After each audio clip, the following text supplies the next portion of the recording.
আসসালামু আলাইকুম, অপরাহ্নে তোমাদের স্বাগতম। তো আগামীকাল কিন্তু তোমাদের সাস্ট ভর্তি পরীক্ষা 2025 অনুষ্ঠিত হবে। সাস্ট কিন্তু অনেকেরই ড্রিম ইউনিভার্সিটি এবং স্পেশালি যারা সেকেন্ড টাইমার আছো তাদের জন্য কিন্তু কালকে বলতে পারো তোমার এই এডমিশন সিজনের সবচেয়ে গুরুত্বপূর্ণ একটা এক্সাম। আর অন্যদিকে ফার্স্ট টাইমার অনেকেই আছো যারা ইঞ্জিনিয়ারিং প্রিপারেশন নিচ্ছিল, তাদের কিন্তু ব্যাকআপ হিসেবে সাস্টকে অনেকেরই টার্গেট রাখো, কিংবা অনেকেরই ড্রিম ইউনিভার্সিটি হচ্ছে সাস্ট। ওকে, সো কালকের এই গুরুত্বপূর্ণ এক্সাম, এই সাস্টের প্রিপারেশনটা আসলে মানে আমাদের যেই নর্মাল এডমিশন স্ট্যান্ডার্ড আছে, নর্মাল এডমিশন স্টাইল আছে, ওইটা থেকে একটু আলাদা। ঠিক আছে, এতদিন সাস্ট গুচ্ছের মধ্যে ছিল বিগত 3 4 5 বছর, সেটা একটা ব্যাপার। আবার হচ্ছে গত বছর কিন্তু সাস্ট ওই গুচ্ছ থেকে বের হয়ে নিজেদের মতো প্রশ্ন করছে। ওকে, কিংবা 19 সালের আগে বা 20 সালের আগে সাস্ট কিন্তু আলাদা ছিল, তখন একটা আলাদা স্টাইলের আলাদা স্ট্যান্ডার্ডের কোশ্চেন হতো। সো সাস্টের স্ট্র্যাটেজি প্রিপারেশনটা কমপ্লিটলি আলাদা। সো প্রিপারেশন যা নেওয়ার তত নিয়ে ফেলেছো, এটা নিয়ে আমি আর কথা বলবো না আজকে।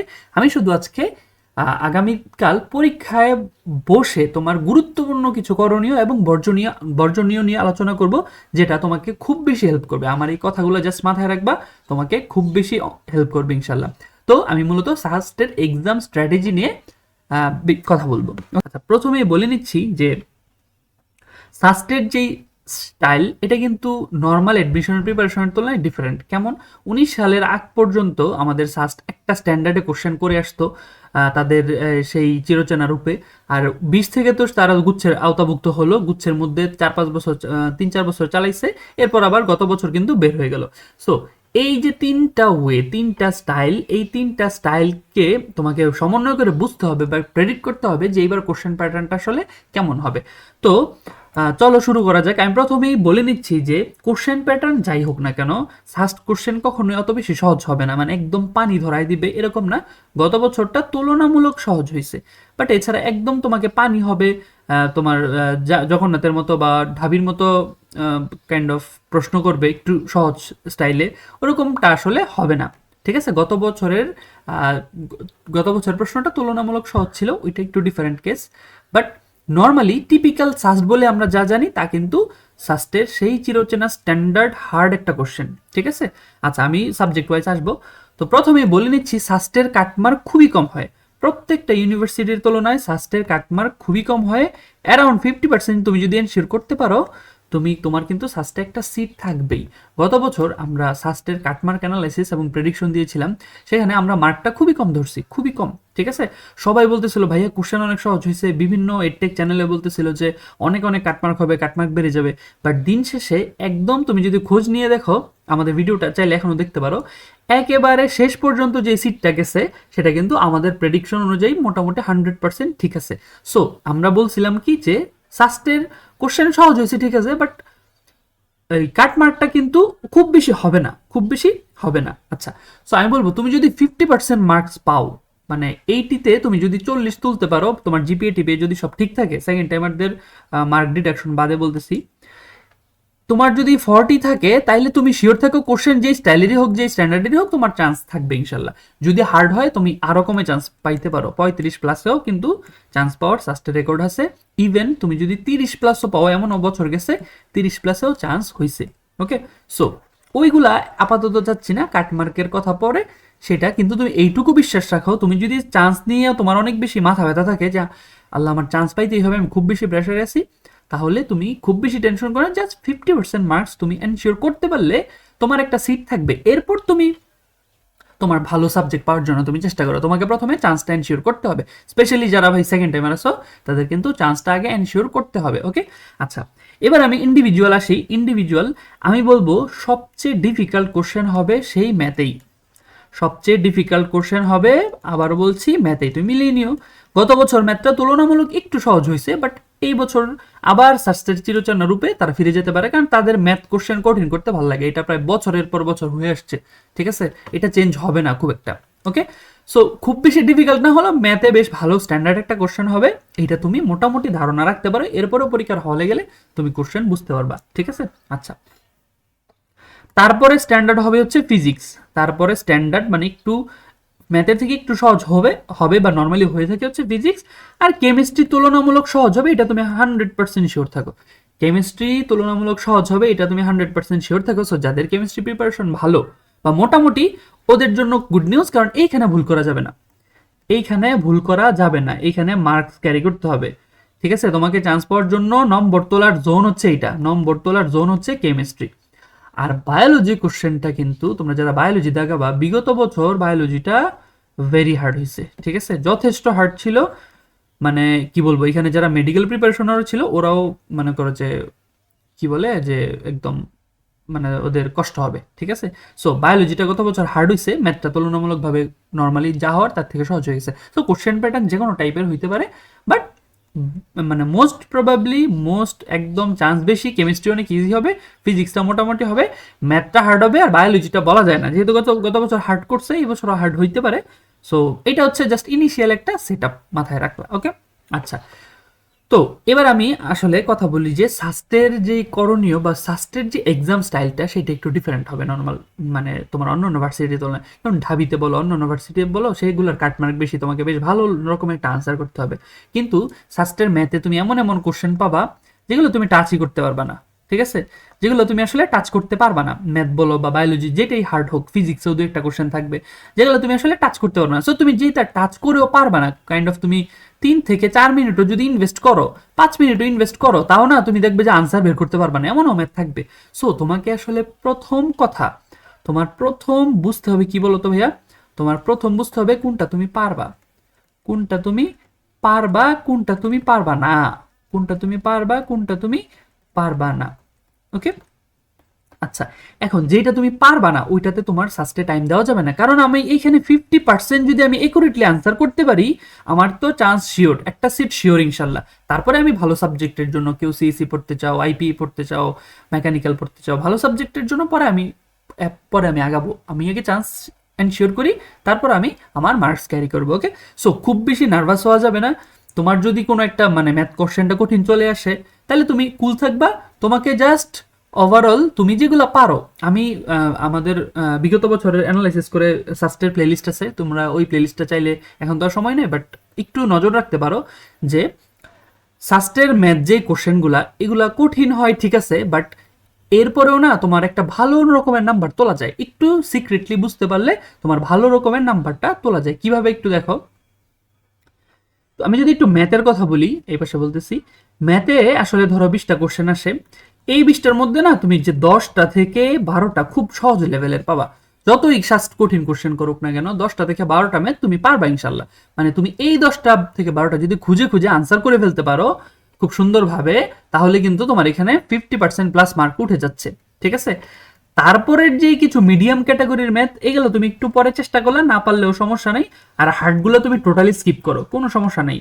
যে হার্ডগুলো আসবে এগুলো তুমি টোটালি স্কিপ করো, তোমার তো সমস্যা নাই, তাই না। সাস্টে যে সিএসি পায় তারও না মার্ক খুব বেশি না, তারও মার্ক খুব বেশি লাগে না, ওকে। সো তুমি সহজগুলো ভুল করবা না, মধ্যবিত্তগুলো যেগুলো হবে এগুলো তুমি ট্রাই করবা, না পারলে খুব বেশি সমস্যা নাই, তোমার হয়তো র্যাঙ্কটা একটু পিছনে আসবে, বাট তুমি পারবা ইনশাল্লাহ, মানে তুমি চান্স পাবা ইনশাল্লাহ। চান্স পাওয়ার জন্য একদম মিডল যেই টাইপের মানে মিডিয়াম স্ট্যান্ডার্ড যেই ম্যাথগুলো এগুলো না টাচ করলেও চলবে, ওকে। বাট এই যে 10 থেকে 12টা সহজ কোশ্চেন আসবে, এটা তুমি প্রিভিয়াস ইয়ার কোশ্চেন অ্যানালাইসিস করো, দেখবে যে 10টা 12টা তুমি ইজিলি পারতেছো, ওইগুলোতে ভাই ভুল করা যাবে না, কোনো সিলি মিস্টেক করা যাবে না, করা যাবে না মানে করা যাবে না, স্ট্রংলি প্রহিবিটেড। সিলি মিস্টেক একদম সাস্টে করা যাবে না। তুমি দরকার হলে কঠিন ম্যাথ বাদ দাও বা পারার তোমার দরকার নেই, ওকে। আর কেমিস্ট্রিতে যাদের থিওরিক্যাল নলেজ ভালো, কেমিস্ট্রিতে কিন্তু ম্যাথ সব ভার্সিটি অলরেডি বুঝে গেছো যে ম্যাথ খুব একটা আসে না, তোমাকে ওই থিওরিতে এক্সপার্ট হইতে হবে বা ভালো হইতে হবে। তো কেমিস্ট্রিতে আসলে যারা থিওরিতে ভালো ওদের জন্য গুড লাক, তোমরা কেমিস্ট্রিতে এমনি ভালো করবা, তোমার খুব একটা প্যারা নেওয়া লাগবে না। আর জাস্ট কোশ্চেন স্ট্যান্ডার্ড করবে, বোর্ড স্টাইল করে ফেলবে, তুমি পারবা ইনশাল্লাহ। আর যারা কেমিস্ট্রিতে দুর্বল তাদের জন্য সমবেদনা, কারণ সাস্টে মার্ক তোলা যায় কেমিস্ট্রিতে। এখন তুমি যদি কেমিস্ট্রিতে দুর্বল থাকো তাহলে আমার কিছু বলার নেই, তোমার হচ্ছে অন্যদিকে মার্কটা ক্যারি করতে হবে, ওকে। সো কেমিস্ট্রি খুব সহজ হবে, এটা ধরেই রাখো ইনশাল্লাহ। তুমি কেমিস্ট্রিতে মোটামুটি খুব বেশি কষ্ট হবে না, একটু জাস্ট তোমার যদি বেসিকটা ভালো থাকে, থিওরিটা ভালো থাকে, তুমি কেমিস্ট্রিতে ভালো মার্ক তুলতে পারবা।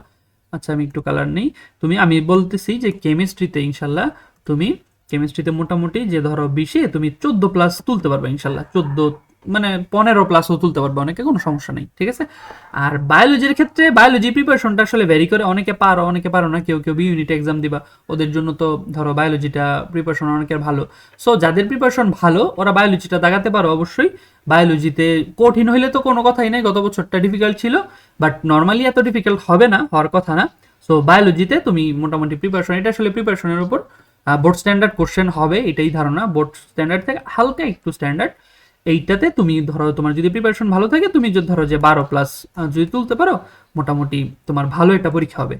এবার আসি আমি ফিজিক্স আর ম্যাথে, যেটা নিয়ে আসলে মূল প্যারা। তুমি কেমিস্ট্রি বায়োলজিতে নিয়ে খুব একটা প্যারা খাবা না, বায়োলজিতে যদি ডিফিকাল্ট আসে ওটা আলাদা ব্যাপার, বাট নর্মালি টিপিক্যাল যে সাস্ট, সেই সাস্ট কিন্তু কেমিস্ট্রি বায়োলজিতে অত ডিফিকাল্ট করবে না, তাই না?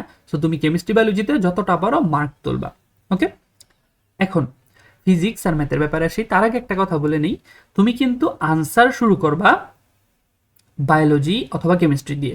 বায়োলজি যদি তুমি মনে করো তোমার অনেক স্ট্রং প্রিপারেশন, তাহলে তুমি বায়োলজি দিয়ে শুরু করতে পারো, বাট তুমি নর্মালি কেমিস্ট্রি দিয়ে শুরু করতে পারো, ঠিক আছে? কারণ এগুলো হচ্ছে থিওরিটিক্যাল কোশ্চেন, তাড়াতাড়ি যখন হয়ে যাবে তুমি দেখবা ম্যাথ আর ফিজিক্সের জন্য বেশ ভালো একটা মোটা সময় পাচ্ছ। ওই সময়ে তোমার নার্ভটা এমনি ভালো কাজ করবে যে না, আমার অনেক টাইম আছে, আমি মোটামুটি এবার দেখি ম্যাথটা আস্তে ধীরে করি বা ফিজিক্স আস্তে ধীরে করি, যেটা কঠিন চলে আসছে, ওকে? আর তোমার যদি দেখো যে শুরুতে ম্যাথ করে অনেক সময় চলে গেছে, তখন এই যে কেমিস্ট্রির থিওরিটিক্যাল কোশ্চেনগুলো, বায়োলজির এই থিওরিটিক্যাল কোশ্চেনগুলো, এগুলা দিতেই তোমার কিন্তু কষ্ট হয়ে যাবে যে না, তোমার সময় কম, নার্ভটা প্রেসারে থাকবে, তখন তুমি কিন্তু সিলি মিস্টেক করে ফেলবে। আর আমি আবারও বলতেছি, সাস্টে সিলি মিস্টেক করা যাবে না, সিলি মিস্টেক সাস্টে স্ট্রংলি প্রহিবিটেড, করাই যাবে না, ওকে? তুমি ম্যাথ না পারো কোনো সমস্যা নেই, কিন্তু সিলি মিস্টেক করা যাবে না। আচ্ছা, তো এবার আসি যে আসলে বায়োলজি অথবা কেমিস্ট্রি দিয়ে তুমি শুরু করতে পারো, দুইটা শেষ করে মোটামুটি একটু তাড়াতাড়ি শেষ করবা, যেহেতু থিওরিটিক্যাল, স্পেশালি বায়োলজিটা একদম তাড়াতাড়ি করে দেখাবা, মোটামুটি একদম বেশি একটা সময় নিবা না, বায়োলজিতে আসলে চিন্তা করার নাইও কিছু, তাই না?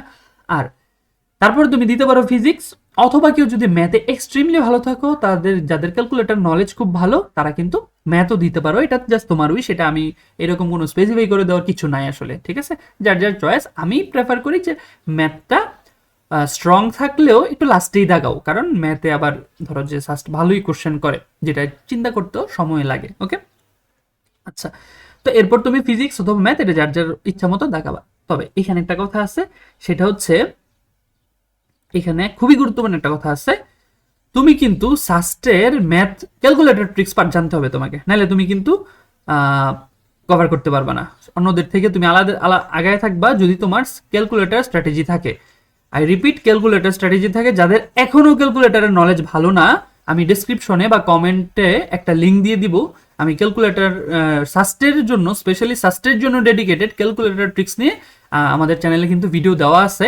তোমরা চাইলে ওই একটা ভিডিও দেখে যেতে পারো, একটা বা দুইটা ভিডিও আছে, ওইটা হলেও কিন্তু তোমার ম্যাথের ক্যালকুলেটর ট্রিক্স মোটামুটি সাস্টের জন্য যা যা লাগবে সব হয়ে যাবে ইনশাল্লাহ, ঠিক আছে? সো কমেন্টের আমি লিঙ্কটা দিয়ে দিব, গত বছরের ক্লাস ছিল এটা, তুমি চাইলে কিন্তু এটা করতে পারো যদি মনে করো যে তোমার ক্যালকুলেটর ট্রিক্স তোমার হাতে এনাফ নাই, ওকে? আচ্ছা, তো তুমি ম্যাথে যদি ক্যালকুলেটর ট্রিক্স তোমার হাতে থাকে, তুমি কিন্তু এই যে বললাম 10টা থেকে 12টা, এই যে 10-12টা না, তুমি মোটামুটি এখান থেকে 8টার মতো তুমি ইজিলি ক্যালকুলেটরই পারবা, কঠিন ডিফিকাল্ট ম্যাথগুলা, ঠিক আছে? তাহলে তোমার স্কোরটা কিন্তু যথেষ্ট ভালো থাকবে। আই রিপিট, তোমার স্কোর কিন্তু 13+ থাকবে ইনশাল্লাহ, ওকে? মানে মোটামুটি ধরতে পারো তোমার যথেষ্ট ভালো একটা পরীক্ষা হবে যদি ক্যালকুলেটর ট্রিক্স তোমার থাকে। আর যদি তুমি ক্যালকুলেটর ট্রিক্স না থাকে, তাহলে তোমার একটু টাফ হয়ে যাবে, কষ্ট হয়ে যাবে, কারণ সব হাতে হাতে তুমি করতে পারবে না। সো অবশ্যই আজকে রাতে হলেও তুমি আমাদের এই ভিডিওটা দেখে যাও, আর যারা জানো তারা তো জানি, ওকে? সো এইভাবে তুমি যদি জাস্ট 40+ মার্ক এনশিওর করতে পারো যে না, আমি মোটামুটি 40টা খুব ভালোভাবে দাগেছি, 40-45টা, তাহলে তুমি পরীক্ষার হলেই বুঝে যাবা যে তোমার চান্স হয়েছে। এবার তুমি কুল মুডে সামনে আগাও, এরপর তুমি আস্তে আস্তে 50-60টা তুমি দাগাও আস্তে ধীরে, কোনো সমস্যা নেই। তা যত দূর যাইতে পারো, 70 যত যাইতে পারো তত ভালো, যত ভালো আনসার করতে পারবে তোমার স্কোর তত ভালো হবে, ঠিক আছে? সো এই হচ্ছে তোমার এক্সাম স্ট্র্যাটেজি হবে, এবং সাস্টের জন্য তোমার মাইন্ডসেটটাই আলাদা হবে, ঠিক আছে? কিন্তু এইখানে কিছু কাজ করা যাবে না, সেটা হচ্ছে প্যানিক হওয়া যাবে না। আর তুমি যদি সবচেয়ে ইম্পর্টেন্ট যে কাজটা, সেটা হচ্ছে ডিফিকাল্ট ম্যাথ নিয়ে মাথা ঘামানো যাবে না। তোমাকে এখানে কেউ পালোয়ান হতে বলে না যে ম্যাথের জাহাজ, আমি ম্যাথটা করে ফেলবো, না। ডিফিকাল্ট ম্যাথ তুমি স্কিপ করো, কোনো সমস্যা নেই। ভেরি এক্সট্রিম কিছু ডিফিকাল্ট ম্যাথ দেয় 2-3টা, তুমি স্কিপ করো, প্লিজ তুমি স্কিপ করো। এইটার জন্য তোমার পরীক্ষাটা পুরো রুইন্ড হয়ে যাবে, ঠিক আছে? কখনোই এটা করা যাবে না। আমি বলবো যে এই একটা কাজ তুমি করো না, সেটা হচ্ছে হার্ড ম্যাথ নিয়ে বসে থাকা, সাস্টের মতো অ্যাটলিস্ট, কারণ এটা তুমি মনে হবে যে একটু মিলাইতে পারবো, বাট এই যে লুপ হুলগুলা, এইটা তুমি তোমার মিলিয়ে অনেক সময় চলে যাবে, তুমি এটা দিন শেষে দেখবা পারবাও না। আরেকটা সাস্টের জন্য আরেকটা ইম্পর্টেন্ট ট্রিক্স, সেটা হচ্ছে তুমি যেই জায়গায় ভুল করতে পারো, একটা ক্যালকুলেশন তুমি ভুল করে যে আনসারটা আসবে, ওইটাই দেখবা যে কতে দিয়ে দিছে বা খতে দিয়ে দিছে, ঠিক আছে? ওই আনসারটাই কিন্তু অপশনে থাকবে। সো অবশ্যই একটু সাবধানে ক্যালকুলেশন করবা। সাস্ট কিন্তু ট্র্যাপ সেট করে যে যেখানে ভুল করে বা ভুল করার মতো যে প্রবণতাটা, ওইটাই ওদের অপশনে শুরুর দিকে দিয়ে দেয়। ওকে, সো এই জিনিসগুলো অ্যাভয়েড করবা, প্যানিকড হবা না, তাহলে কিন্তু ইনশাল্লাহ তোমার সাস্টে আমি বলবো সবচেয়ে আরামের পরীক্ষা। এটা তুমি খুব রিল্যাক্স মোডে 40 এনশিওর করো বা 35 প্লাস পাও, তোমার ইনশাল্লাহ একটা সিট কিন্তু থাকবে, একটা ভার্সিটি এনশিওর হলো, সাস্টের মতো একটা ভার্সিটি এনশিওর হলো। এরপর তুমি আগাও না তোমার ভালো ভালো সাবজেক্টের জন্য, তুমি আরেকটু বেটার পরীক্ষা দিলে আর কি। ঠিক আছে, সো সবাইকে সবার জন্য শুভকামনা। তোমরা যারা আমাদের চ্যানেলে প্রথমবার এসেছো, সামনে কিন্তু তোমাদের আরও এডমিশন বাকি, তোমরা অবশ্যই চ্যানেলটিকে সাবস্ক্রাইব করে রাখবে। আমরা খুবই গুরুত্বপূর্ণ কিছু ভিডিও দিব ইনশাল্লাহ প্রত্যেকটা পরীক্ষার আগে। তো সবাই আমাদের চ্যানেলকে সাবস্ক্রাইব করে বন্ধুদের সাথে শেয়ার করবে। আর সবার জন্য শুভকামনা, একদম প্যানিকড হওয়ার কোনো দরকার নেই। Best of luck.